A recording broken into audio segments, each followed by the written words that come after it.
sont là, Jonathan Dacardi, Daniel Riolo et bien sûr on va parler comme promis maintenant de la Fédération Française de Foot et de sa direction technique nationale avec Daniel. Jingle Riolo. Putain, Daniel, t'es dégueulasse, cogno. Pour la première fois en 10 ans, je me suis vraiment rendu compte que je t'ai coupé la parole. Non, ta gueule. Ça m'était jamais arrivé avant. Connard. Alors, oui, la DTN, pourquoi est-ce que tu as pris de parler de la DTN ce soir ? J'étais en train, j'ai fait comme toi, visiblement, j'ai lu France Football, moi aussi, sache-le. Voilà. Donc je lisais la page Zone Mixte où il y avait la nouvelle rubrique qui s'appelle l'interview SMS. Et là je tombe sur un interview. C'est marrant ce concept d'ailleurs. Oui, d'ailleurs c'est pas mal. Interview de Christian Damiano, ex-entraîneur national, tu sais, on l'a souvent eu dans l'after, qui a bossé avec Ranieri, qui a bossé en Italie, en Angleterre, voilà. Et donc on lui parle des sélections de jeunes. Alors, je ne change pas d'avis sur ce que je dis régulièrement. Le résultat chez les jeunes ne me semble pas important. C'est ce qu'il y a dans les jeunes qui me semble le plus important. Qu'est-ce qui se dégage des équipes, tu vois ? C'est pas le fait de savoir si tu gagnes une compétition. Ça, on sait bien que c'est pas souvent révélateur de ce que deviennent quand ils sont grands ces jeunes-là. Mais bref, les réponses de Damiano sont néanmoins un petit peu inquiétantes. Il s'inquiète de la politique de la DTN. Il dit qu'on prépare plus des équipes à la détection qu'à la compète. Il relativise le résultat des U20 parce qu'il leur manquait pas mal de joueurs, on le sait. Donc, et puis de toute façon, moi je les relativise encore une fois, les résultats pour les jeunes. On a noté quand même, en revanche, ça, c'est toujours un peu plus chiant. C'est des attitudes, comme l'autre qui répond pas à sa sélection. Il y a eu aussi chez les U20 également des petits problèmes de comportement. On parle même pas du festival Espoir de Toulon, qui, comme c'est pas un truc homologué, les mecs, c'est même pas qu'ils y vont à reculons, mais qu'ils en ont absolument rien à battre. Et à chaque fois, ils se font taper. Et évidemment, ce qui est toujours... il y a un but dans le match. Non, je suis peut-être en jeu. Non, il est validé. 2-0 voilà. pour l'Italie face à l'Uruguay à 9 minutes de la fin du match. Et en revanche, il y a une catégorie qui, elle, compte et m'intéresse, c'est celle des espoirs, où les Françaises ne seront évidemment pas une fois de plus au championnat d'Europe qui va démarrer dans quelques semaines et qui, là, pour le coup, sera très, très intéressant à suivre. On sera encore là, d'ailleurs. L'after ne sera pas terminé, parce que ça va démarrer vers le 20 juin, par là. Donc, on regardera de ça. Et donc, cette interview non seulement m'a un peu inquiété, mais m'a ramené à pas mal de questions qu'on a souvent posées, que peut-être cette année on a mis un peu en sourdine parce que notre Ligue 1 nous a beaucoup intéressés. Mais c'est qu'est-ce qu'on fait à la Fédé à part s'intéresser à l'équipe de France, qui est un peu le produit vitrine. Qu'est-ce qui se passe derrière ? J'avais entendu parler qu'à la DTN c'était bouclé avec Hubert Fournier. On attend l'officialisation. J'ai fait ma petite recherche Google, pas de nouvelles depuis le 31.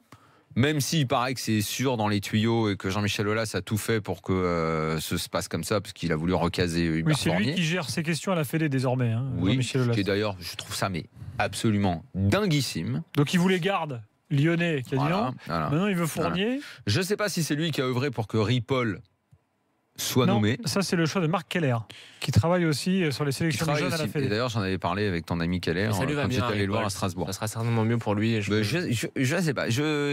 Mais enfin, moi j'en ai un petit peu marre que dans toutes ces sélections de jeunes, on nomme des copains. En fait, je crois que Ripoll il avait rien à voir avec la bande. Écoute, en fait, c'est ta fameuse expression là. On distribue les steaks et en fait on se fout de savoir si les mecs sont adaptés. Voilà. On dit tiens, tu veux faire ça, tu veux pas faire ça, et le mec te dit ah mais non, mais j'ai peut-être un club. Si c'est pas Fournier, quel Lyonnais est-ce qu'il pourrait recaser ? Mais je sais pas ce qu'il pourrait recaser, mais les catégories de jeunes ou les postes comme la DTN et tout, il nous faut des spécialistes. On a des entraîneurs dans les équipes de jeunes qui n'ont pas été au contact du terrain depuis 150 ans. Si tant est qu'ils aient été au contact du terrain. Qu'est-ce que tu appelles le terrain ? Genre Batelli. Du monde pro, par exemple. Mais oui. Batelli, il était entraîneur d'Amiens avant d'aller à la DTN. Oui, mais enfin, tu dois les préparer.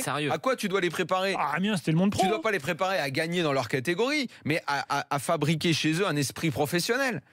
Bon, toutes les catégories là sont dirigées par des mecs que personne ne connaît. Le DTN, on arrive. Hubert Fournier, bon, moi je veux bien, mais Déjà, on a galéré 4 mois avant de trouver la bonne personne. Finalement, Olas s'en est mêlé. Il a recasé un ancien qui était passé par Lyon. Le Gret, lui, il faut qu'un mec soit passé par Guingamp pour qu'il ait un poste à la 3F.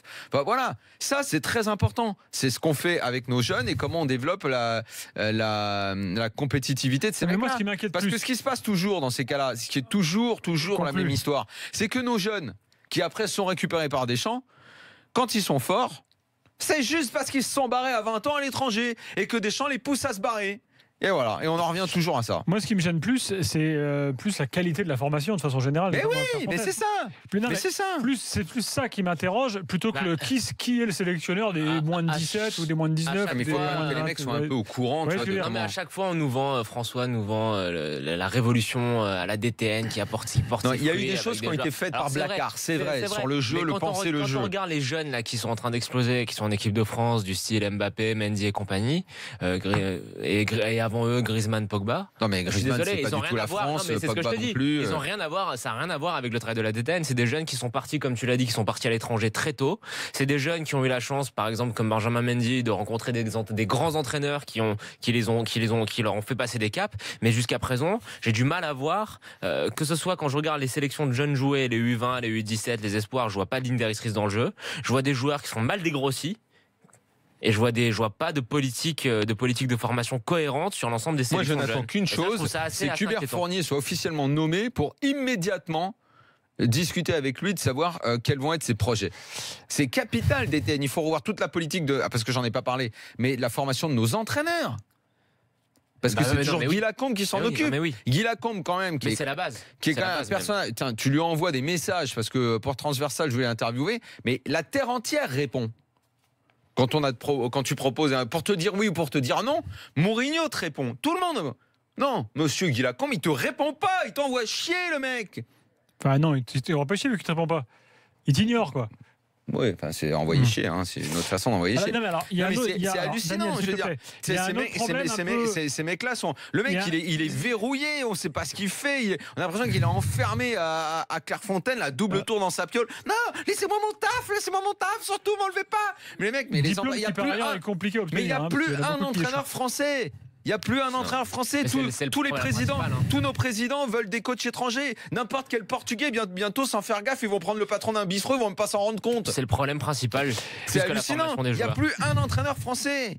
Alors moi je reviens aux joueurs. Donc j'attends vraiment qu'il soit vite nommé Fournier pour qu'il nous explique ce qui va changer, parce que là c'est une catastrophe. Il y a un problème aussi qui est, on va dire, connexe, c'est qu'aujourd'hui il y a des dizaines de gamins qui partent à l'étranger, et notamment au PSG. Notamment au PSG où il y a 5 ou 6 joueurs qui ont aujourd'hui moins de 20 ans, des U19, tout ça là, qui notamment partent beaucoup en Allemagne, en Autriche, le Red Bull Salzbourg et tout. Pourquoi ? Parce qu'ils ont l'impression que de toute façon tout est bouché pour eux. Tu vois, ça c'est autre chose. C'est la politique des clubs. Non, mais c'est aussi lié. C'est-à-dire qu'en fait c'est le message qu'on fait passer aux gosses. C'est-à-dire que si les gamins ils partent, c'est qu'ils sentent qu'il y a zéro confiance. Non, Gilbert, c'est pas du tout la même chose. Ça. Non, mais c'est parce aussi... qu'on est quand même le pays qui faisons le plus jouer de jeunes dans les championnats. Alors. Pour moi c'est l'Allemagne. Hein. Faut voir, mais attention. J'ai pas le chiffre précis sur la question. Peut-être, mais tu peux. Bon. Ok, mais en tous les cas, on les fait quand même jouer les jeunes dans les clubs. En tous les cas, ces gamins-là. Après le PSG, ces gamins-là, que ce soit à Clairefontaine ou dans les clubs, on ne leur fait pas comprendre. Qu'on leur fait confiance. Et ça, c'est aussi un problème d'encadrement. Mais donc moi, c'est aussi. Tu ne peux pas donner confiance à un môme de 19 ans. C'est quand même lié. Le mec qui prétend immédiatement avoir un gros salaire. Non, mais là, tu dévies sur un autre problème. C'est un autre problème. Non, mais qu'il y ait des gamins mal entourés ou qu'il y ait des gamins. Non, mais le mec, tu veux lui donner confiance de quoi ? Dans un club comme le PSG, t'es pas là pour faire jouer un môme de 19 ans. À moins que ce soit une bombe atomique, le gars. Regarde cette année à Monaco, on leur a pas donné la chance aux jeunes. À Marseille, le petit Maxime Lopez, soi-disant qu'à Marseille c'est bouché, il a pas eu sa chance. T'en as un. Et à côté de ça, qu'est-ce qu'ils ont fait ? Ils ont tout fait pour retenir un gars qui voulait se barrer. Camara, mais Camara, il va avoir sa chance. Camara, il va avoir sa chance l'année prochaine, tu vas voir. Ils se cassent tous, les clubs français. Non mais en Ligue 1, c'est un autre problème. Mais tu vas pas promettre à un gamin de 18 ou 19 ans qui va jouer dans l'équipe, surtout s'il y a une équipe qui a de l'ambition. Tu prends un joueur d'expérience et tout, et puis c'est pas bon pour lui de toute façon. Sans lui promettre, tu lui présentes un projet, tu lui dis écoute voilà, n'as pas la garantie de jouer en équipe première, mais si tu restes ici, tu auras tel Gilbert, type d'encadrement. au PSG, c'est un tel bordel. De formation, Au PSG, c'est un tel bordel chez les jeunes et tout. Franchement, vaut mieux qu'ils se barrent, les mecs. Sans parler forcément d'argent. Donc, et ce discours, il n'existe pas. aucune promesse PSG, à je suis avoir. désolé, mais pour un club de ce standing-là, avoir réussi à faire, entre guillemets, éclore Rabiot et Kimpembe, pour moi, c'est dans les normes. C'est dans la norme de ce qui se fait correctement pour intégrer les jeunes du centre de formation. Tu peux pas, quand tu as les objectifs qu'a le Paris Saint-Germain, tu vas pas faire une équipe de gamins, quoi. Ils ont les autres gamins, là, Georgette, là, et il va l'autre. partir, celui qui a l'agent de Mota, là.